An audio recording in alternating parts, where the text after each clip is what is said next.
read it, I'll read each sentence and tell me whether it is clear. And if it is clear, we go on to the next. If it is not, we can discuss it. So I'm beginning to read, okay? Because we are only 3 today. Demi Archana, born faith, Rankada.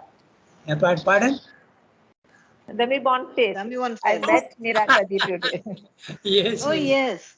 Yes, my sister's birthday today. Yeah. She has I completed. met her in the ashram today. Oh. Yeah. She has completed 87. Oh my God. Yeah, she's okay. She's paralyzed on one side. Her speech is quite badly affected. But she's okay. She is conscious and she understands everything. But her responses are not so good because speech is affected. Okay. So, yeah, she went to the ashram today morning. She insisted. Okay, I'm reading each sentence, all right? Yes. The Gita is therefore addressed to a fighter, a man of action, one whose duty in life is that of war and protection. War as a part of government for the protection of those who are excused from that duty, debarred from protecting themselves, and therefore at the mercy of the strong and the violent. War secondarily, and by a moral extension of this idea for the protection of the weak and the oppressed and the maintenance of right and justice in the world. Now this is a very interesting observation that Shabda is giving, and we'll dwell a little on it because it's very interesting. Modern war and ancient war in India. Okay, because the nature of the war, he has already told you that war with hatred and with rancor and with killing, destruction is certainly not good. But you can't escape violence in the physical world. Okay? There can be violence in the physical world without hatred. When someone attacks me, I have the full right to protect myself back. And if necessary, I can even kill my opponent. If a snake comes to bite me, I have the right to kill it. Okay? But I should not have anger. I should not have disturbance in the being. That's exactly what the divine does when he is destroying the asura. Okay. And besides that, there are many other interesting things here. That's why we'll have a look at it. And Shamdi is saying war, war, war 2-3 times, explaining what sort of war is the Gita, the Gita's Kurukshetra battle. So the first thing that is saying very clearly, who is Arjuna? Arjuna is not a philosopher. He is not a thinker. He has said that very clearly earlier.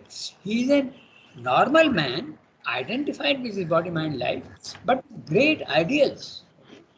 He is ready for the spiritual life, but he is not a spiritual personality. Okay. Gita is therefore a fighter, a man of action. A man of action is one who is engaged in the fighting mainly, but he has got values. Okay? And Kshatriya, one whose duty in life is that of war and protection. War, destruction when necessary, and protection also when necessary. Now he is explaining war 2 times. War, he is saying 2 times. First time, war is a part of government. Okay? It's part of when you are in government, you have to exercise both destruction as well as protection. So war as a part of government for the protection of those who are excused from that duty. That's very interesting. This is what I'm going to discuss after we finish the sentence. Debarred from protecting themselves and therefore at the mercy of the strong and the violent. Okay? So you have to protect those who are not Kshatriyas, those who are Brahmins, those who are Vaishyas, those who are and also the Shudras, you have to protect them. War, secondly, and by moral extension of this idea, for the protection of the weak and the oppressed, and for the maintenance of right and justice in the world. What could be a better description of what a Kshatriya's duty is than this? Okay, wonderful. He's told you exactly what are the duties of a Kshatriya. He has to protect the weak, he has to protect those who are not soldiers. Now that's the interesting part. If you remember in the Gita, in the Mahabharata, war begins with the sunrise, okay, with the blowing of conches. Now we begin the fight. Just like a boxing match, the bell rings and then you come to attack each other. Good morning, Shilpa. Good morning, Rangada. Sorry for being late. No problem. Get the text, okay? It is, we are reading, the Gita is therefore addressed. So, what about, so, and not only that, at the end of the war, at the end of the day when the sun has set, again the conches are blown and the war comes to an end. No more fighting. It's a fixed period. And who fights who? Kshatriya is fighting Kshatriya. The Vaishyas and the Sudras are not included in it. Today, what about war in today? The bombs are being thrown and everybody is being killed. Children are being killed. Look at the difference. Okay. So this is exactly how the morality of war in India was so well understood. Okay. Whereas today in war it is not like that. You attack everybody. Of course, the ideal is there that you should not attack everybody and you should attack only those who are warriors, those who are soldiers you can attack and kill, but not civilians. But do they stick to that? Certainly not. They don't. And that is the reason why the Geneva Conventions came into the picture. Why should the normal population suffer because one government is fighting another government? So this is a big difference. So you can see how magnificent the conception of war was in India long ago. No? You think about it, it's fantastic. And not only that, at the end of the war, after the sunset, there is no enmity between the two parties. If you remember, the Pandavas used to go to the Kauravas and even to their camp and talk also.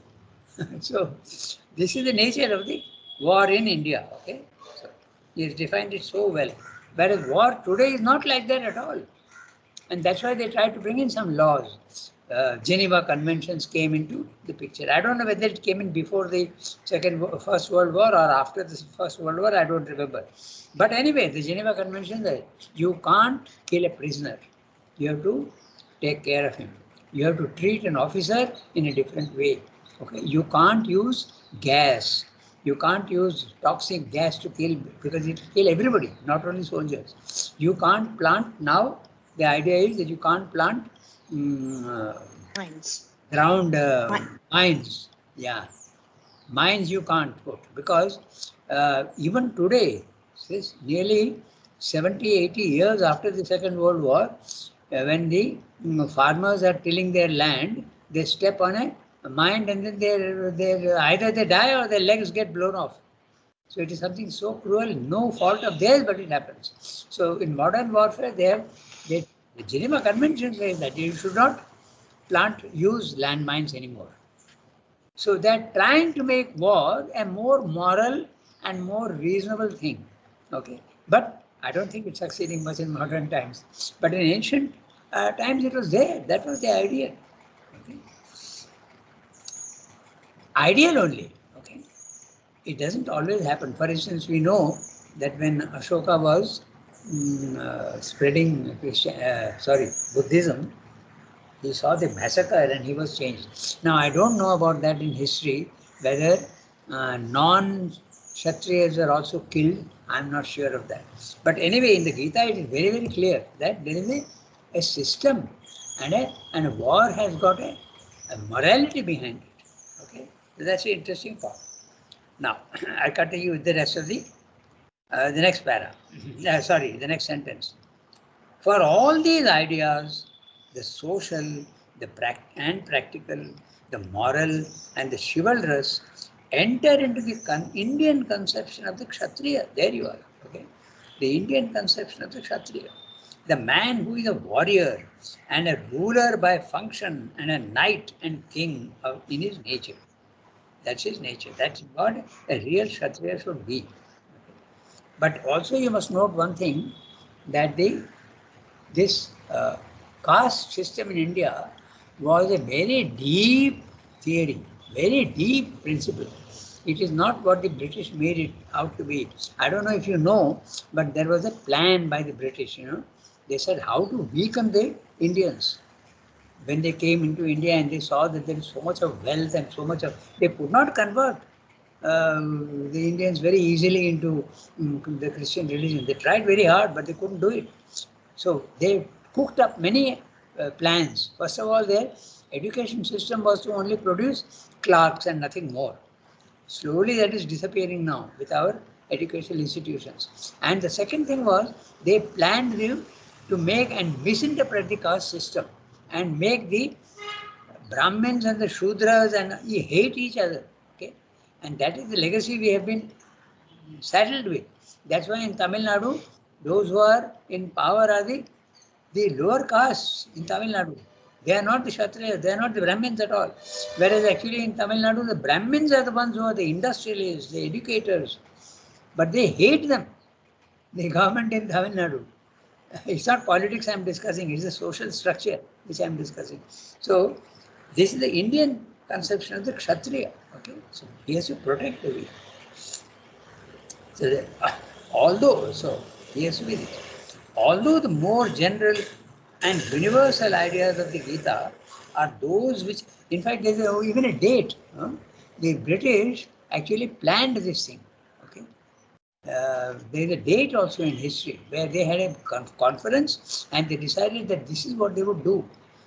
They would spread the idea that the Shudra has to be hated by the higher caste, and they inculcated this idea into, because at that time India was in its downward movement.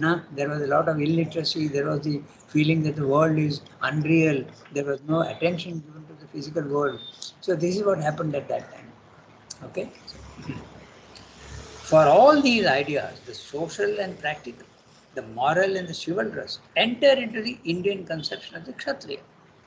Another very interesting thing is, if you see, okay, some of the greatest spiritual figures in India are the Kshatriyas, not the Brahmins. Okay, Sri Ramda was a Vaishya. Okay, Sri Krishna was a Kshatriya. Okay, Janaka was a Kshatriya. They are all they're doing the function of the Brahmins. So it was very flexible. My point is that it was flexible. That rigidity was brought in by the British. Okay, so I go on. For all these ideas, the social and practical, the moral and the chivalrous, enter into the Indian conception of the Kshatriya. A man who is a warrior and ruler by function, and a knight and a king in his nature. Although the more general and universal ideas of the Gita are those which are the most important to us, we ought not to leave out of consideration altogether the coloring and trend they take from the peculiar Indian culture and social system. This is Chatur Varnya, the division of the natural abilities of the social structure in India. Okay, the Brahmins, the Kshatriyas, the Vaishyas, and each one has got a definite function. And those functions are so interesting and so related to the divine principles. The Brahmin, Maheshwari, Mahakali, Mahalakshmi, Mahasaraswati. These are all related to the caste system. It's a very, very deep philosophy. That system differed from the modern in its conception. The peculiar Indian culture and social system is talking of the Chatur Varnya. That system differed from the modern in its conception. To the modern mind, man is a thinker, worker, producer, and fighter, all in one, the modern man. And the tendency of the social system is to lump all these activities and to demand from each individual his contribution to the intellectual, economical, and military life and the needs of the community without paying any heed to the demands of his individual nature and temperament. Now, this is exactly what happens in Europe.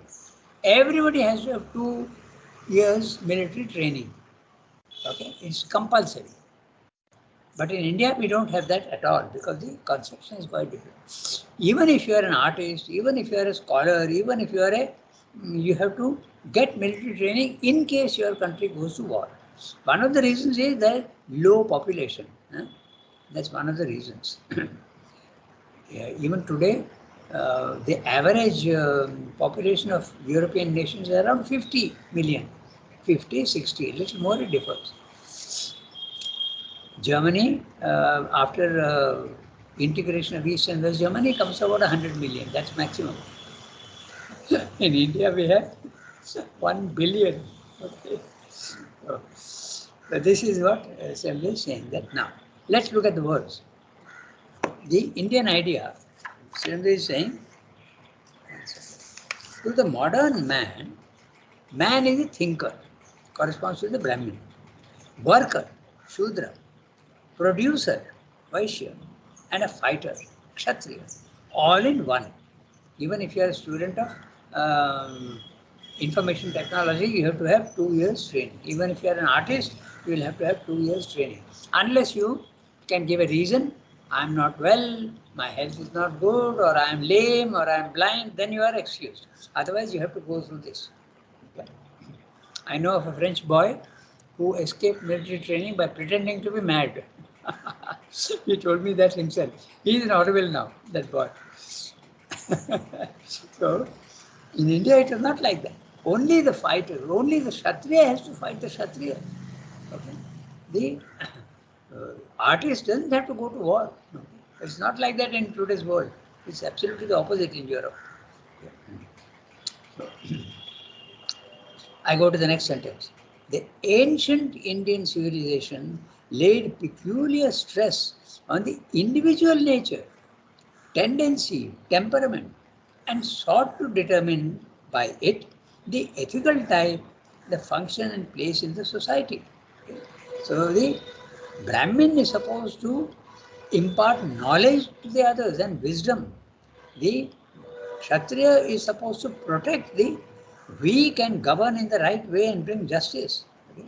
The Vaishya is the one who has to attend to the prosperity of the nation. Okay? He has to be the producer. He has to bring prosperity to the nation. And the Shudra is the one who supplies the labor, the humble, meek labor. Okay?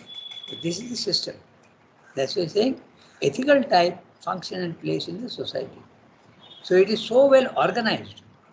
Nor did it consider man primarily as a social being or the fullness of his social existence as the highest ideal, but rather as a spiritual being in process of formation and development of his social life, ethical life, play of temperament, and exercise of function as means and stages of spiritual formation.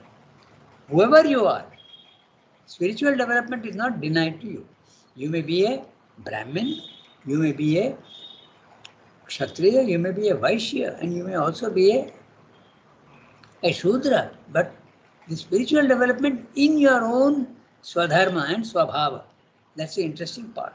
Okay? You don't need to have the Swabhava or something else. If you are a Shudra, through that Shudratvam, okay, you can attain to the divine. That's an interesting concept in India, which is not there so much in the West. Okay, so depending on your, there is a very interesting case of in the 14th or 15th century, long ago in France, there was a cook. Okay, there is a cook, and he was constantly concentrating on Christ, and he had the experience of Christ through love and devotion.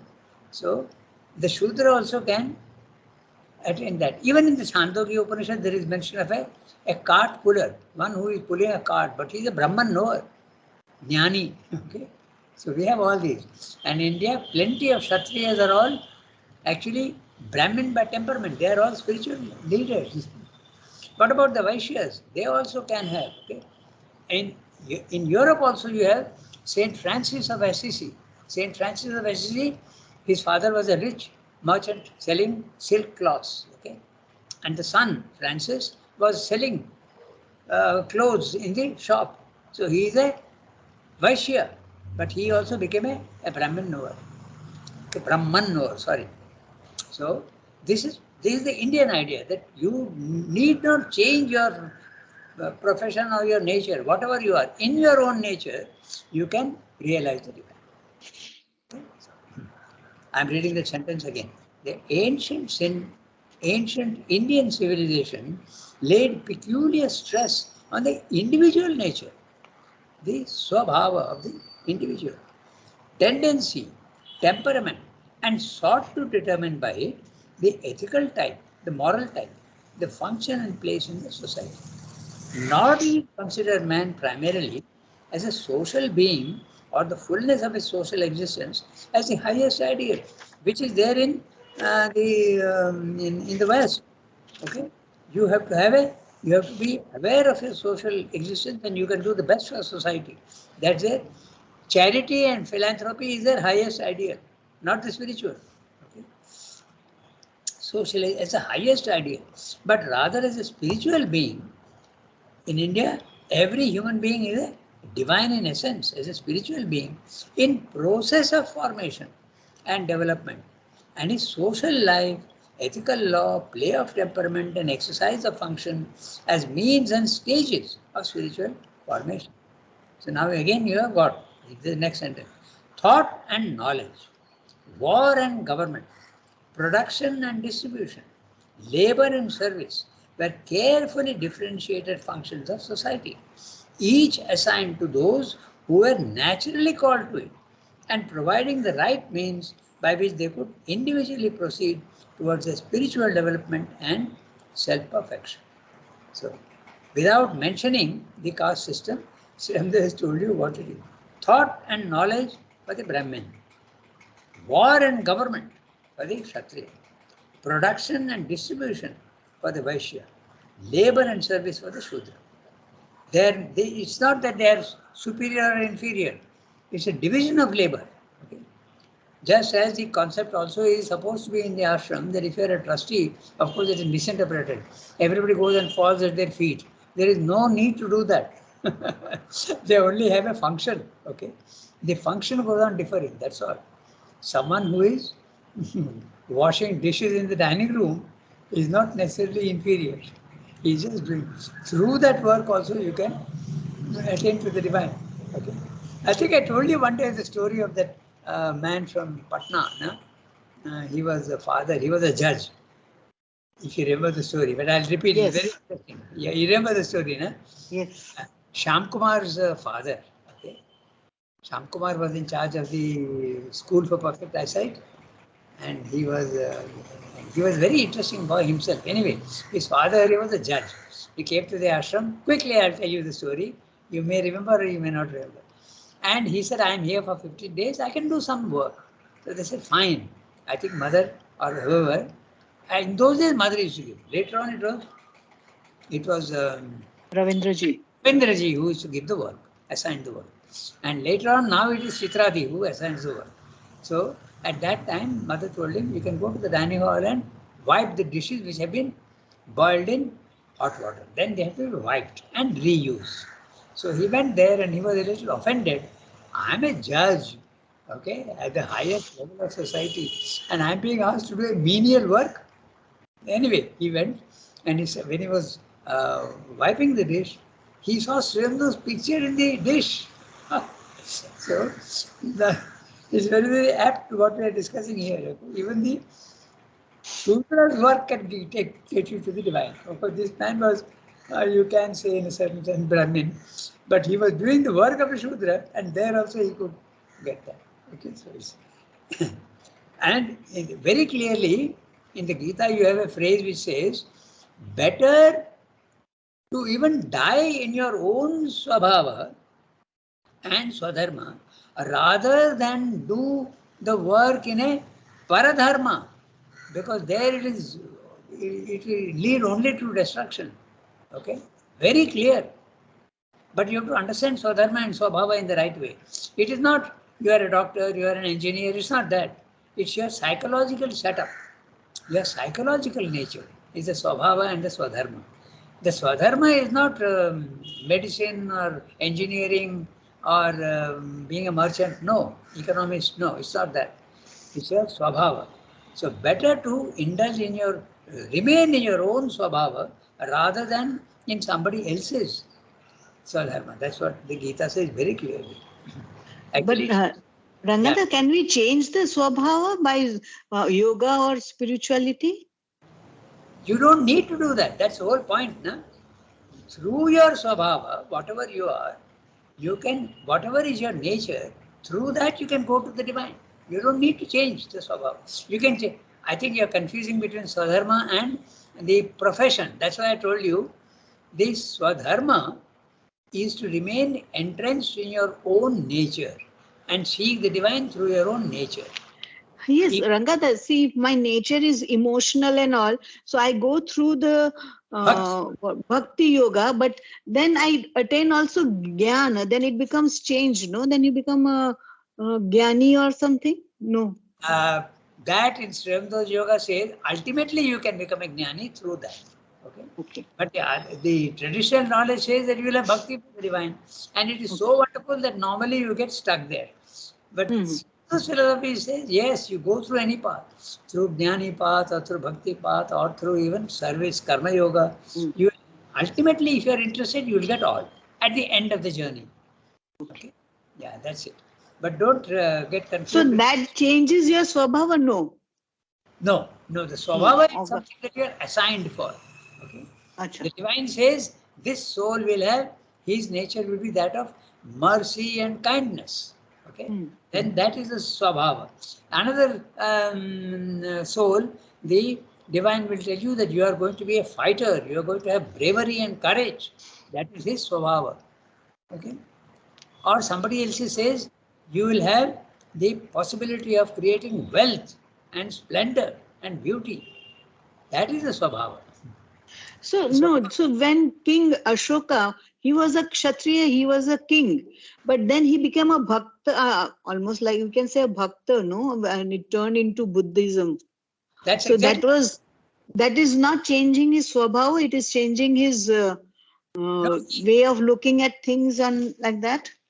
Ballu, he was a king, he was a King, kshatriya. yes. But just now I told you that kshatriya, and this is not the, he was a king, but his nature would have been some. Do all kshatriyas, okay, do they have the same nature? Not necessarily. The swabhava is different from the profession in which you are engaged. It is different. So that's the whole point. It's a very interesting. Rangada, Yeah. Tell me. can we say that though his profession, like though he was a Kshatriya as by profession, his swabha might have been of a Brahmin? Yes, that is possible. I think And so. that's why through his work he went and discovered his swabhava, and then he left the outer profession. Yeah, Because it's that's not easy to know our swabhava, isn't it?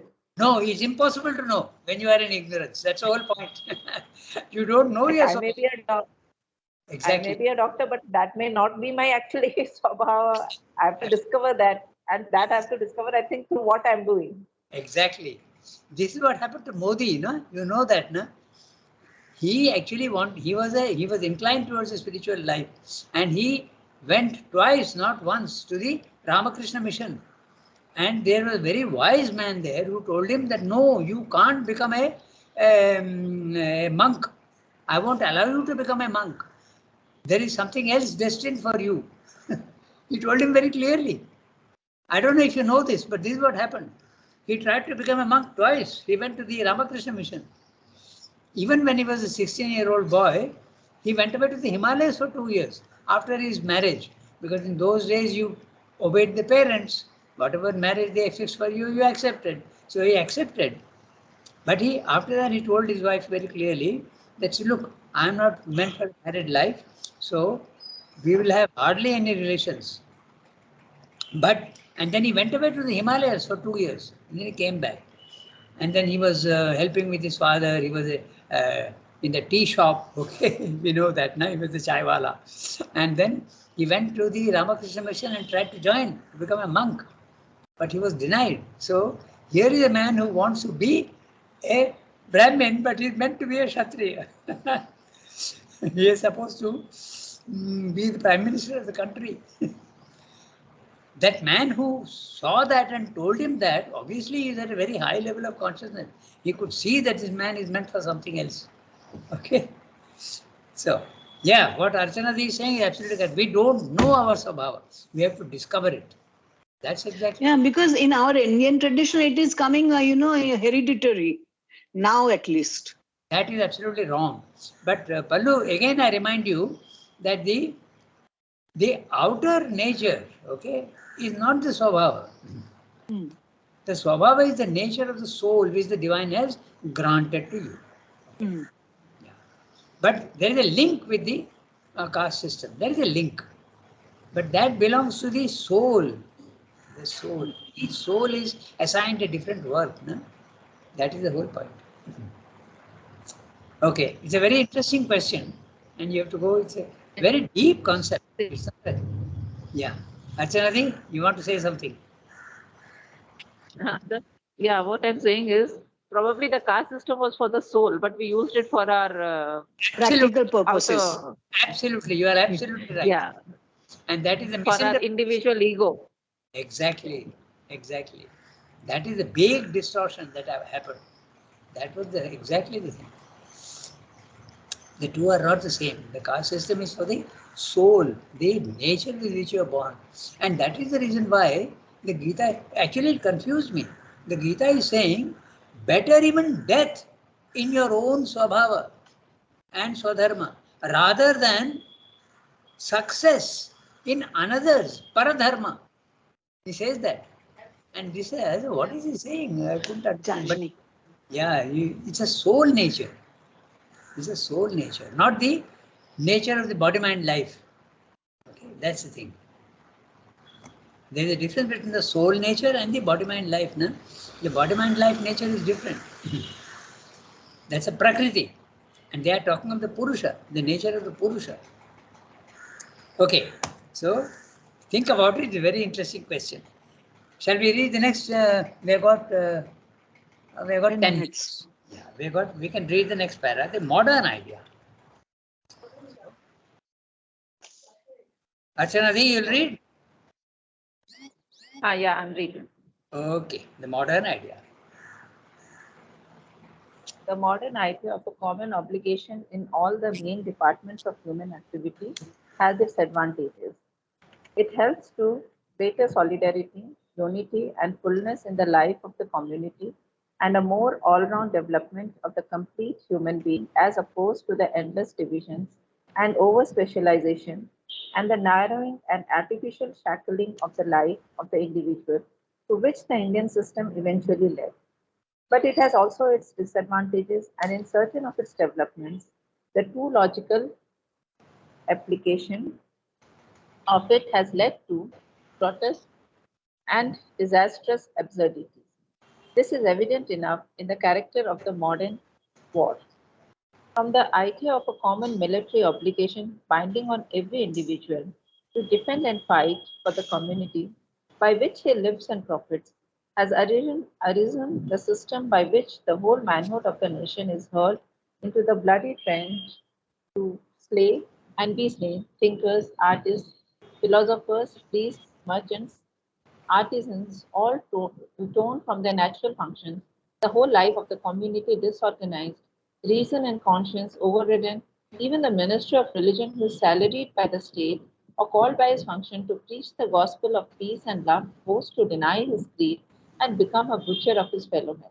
Not only are conscience and nature violated by the arbitrary fiat of the military state, but national defense carried to an insane extreme makes its best attempt to become a national suicide. In insane extreme makes its best attempt to become a national suicide. There's so much of irony in that, no? And the language is so interesting. You're trying to kill the whole nation by including everybody, your children, your innocent people, the lame men, everybody, those who are scholars, kill them. So this is exactly what we discussed earlier, the modern idea of war. Okay, that distinction which the Indians had made earlier, that war is something to be, it is something you have to fight for on grounds of truth, and it is not based on hate and self-interest, and it is something we are fighting for truth. Whereas today modern war, selfishness and plunder and rape and violence with tremendous hatred and with desire to kill. That is the whole thing. So this is what he's saying in the para, which we have already discussed. But we have got 7-8 minutes, so we'll quickly go through. The modern idea, okay, of a common obligation in all the main departments of human activity. has its advantages. So simply saying, even the modern idea has got its advantages. And what is that advantage? It helps to greater solidarity, unity, and fullness in the life of the community, and a more all-round development of the complete human being, as opposed to the endless divisions and over-specialization and the narrowing and artificial shackling of the life of the individual, to which the Indian system eventually led. Eventually led, okay? Note that. So it is not that the Shudra cannot be a friend with a Vaishya or a Brahmin. It's not that. But it led to that. Because when you make distinctions, oh, you are fit for work. You are fit only to sell goods. You are fit only to govern, okay? So these distinctions in man's ignorance, they lead to division and difference. And when you are an egoistic person, naturally there is an overestimation and an underestimation, and there is a sense of superiority and inferiority. That Srivendra is saying is not there in Europe. Everybody is part of society. So its advantage is there, that there is more unity. And that's true, na? Even in today's India, okay, some of the things are shocking. For instance, I have read many times that even in Tamil Nadu and even in Punjab it was there. Suppose a well had water in which only the Brahmins could take the water. The Shudras were not allowed to take water there. Okay? So it is horrible. Okay? In my own state, when I was there, I know my grandmother, okay? Not actually my grandmother, but my grandmother who brought up my mother. She used to, if she even in the road crossed the shadow of a Shudra, she would have to come home first and have a bath. It's so horrible. In Tamil Nadu, even today, okay? Even today, yes. In the Even- village, they have a Sudra society. The road can't be used by both the community. Absolutely. There, near lake, they have in this Yeah, Putturai village. I know. And they build a wall to keep the Sudras separate from themselves. Okay? And even in tea shops, okay, they have different set of glasses for the Shudras. Mm. I mean, this is what Sridhar is mentioning here, that it need not have led to this sort of division in the society. The caste system need not have led. But if you are egoless and you are wise, oh, Monday to give me photo and probiotic 5 days. whereas It is not there in the sound. if you have an ego, then this is what happens. It leads you. Whereas in Europe, that idea is not there. That's what he's saying. Has it advantages? It helps to greater solidarity, unity, and fullness in the life of the community, and a more all-round development of the complete human being, as opposed to the endless divisions and over-specialization and the narrowing and artificial shackling of the life of the individual, to which the Indian system eventually led. Now note the word eventually, it is so important. It need not have been like that in the earlier days. Okay? So, but it has also its disadvantages. And in certain of its developments too, the too logical application of it has led to grotesque and disastrous absurdities. So this is very interesting. We come back to the idea of dualities in the physical world. Okay, everything has got two aspects, a negative and a positive aspect. Any one thing you take, you will see that it's got advantages and disadvantages. Nothing is perfectly valid and true in the physical world because it is subject to dualities. Okay? Even kindness. Now, that's a wonderful thing, a very good example. Even take kindness, okay, which is something so good. But if you take kindness to its extreme limit, you start applying that to even people who don't, you don't need to do that. You don't need to be kind to them. So it's a misapplication. Okay.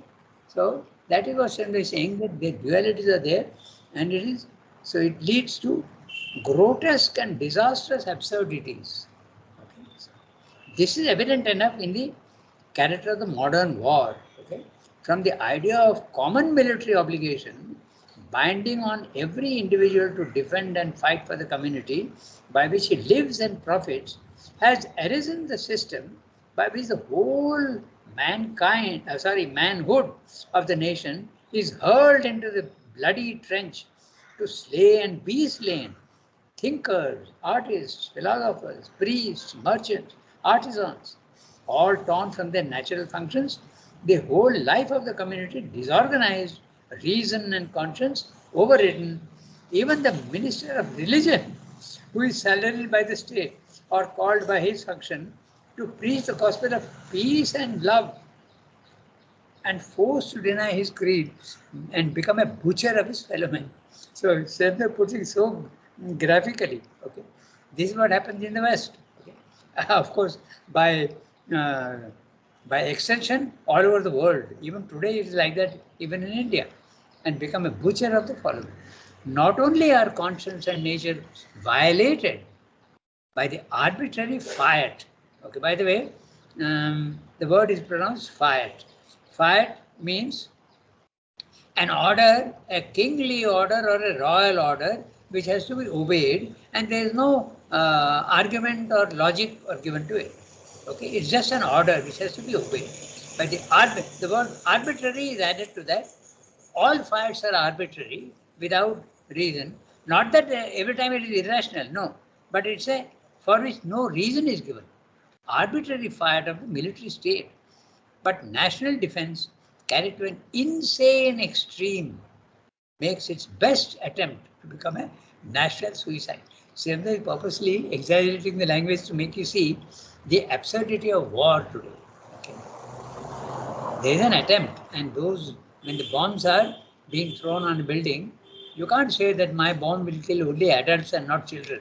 No, it doesn't happen. But that is the insane extreme and makes its best attempt. Look at the language. It makes its best attempt to become a national suicide. So we stop here today. Okay. And Indian civilization. Before we stop, Rangada, I just want to share one incident. You know, we were talking of caste system, and this is just before I came to Pondicherry. Okay. I used to in the hospital. I was returning with the on one auto, shared auto. I and the sweeper, who is supposed to be the scheduled caste there. We were traveling together. She told I am also going that way, so we came together, and we were sitting on the auto. The auto was coming. It stopped at a stop, and a lady got up. Then she peeped and she got down. I couldn't understand what happened. Then she told me, the lady who was accompanying me, I don't know, Malti, I think. She told me, Ma Didi, you know why madam, why she got down? I told, what happened? You know, I was that fool. She told, no, she saw me now, that's why she got down. I mean, and they know it. Even today, I'm talking of 7 years back. Yes, that's right. It is that bad. Yeah, I told you, even if you, my grandmother, when she used to even cross a shadow, if it falls on you, finished. You become impure. Those days, Rangada, even Rangada, that's what. That is one of the reasons of the downfall of our Indian culture, no? Absolutely, absolutely. That's right. But it was imposed on you. But of course, the British are not long before British also this was there, no? Yes, yes. Why? Because of ego. When you are in ignorance, you start associating this is superior, that is inferior. So that automatically comes in. But the idea, the principle behind it is absolutely true. There is the truth behind it. But in the physical world, all truth becomes untruth. That's all. Luckily, Rangada, in Jainism, we don't have any caste system because we consider our view start from the soul point of view. So that's why I like Jainism so much. There are some wonderful ideas in Jainism. But the one thing actually Jainism, some of them are also extreme also. Yes, just like they don't wear clothes. No, and they sweep the floor and as if now the microbes will move away. That is very stupid, I think. Actually, the things are not well explained in our religion. Yeah, that's right. There is all ideas not explained, so that's why the misunderstanding is coming up and the new generation is avoiding. Yeah, that is always the thing, misunderstanding. That's no explanations are given. Because of ignorance. That's right. No, exactly what Rangada just now told, little Ignorance.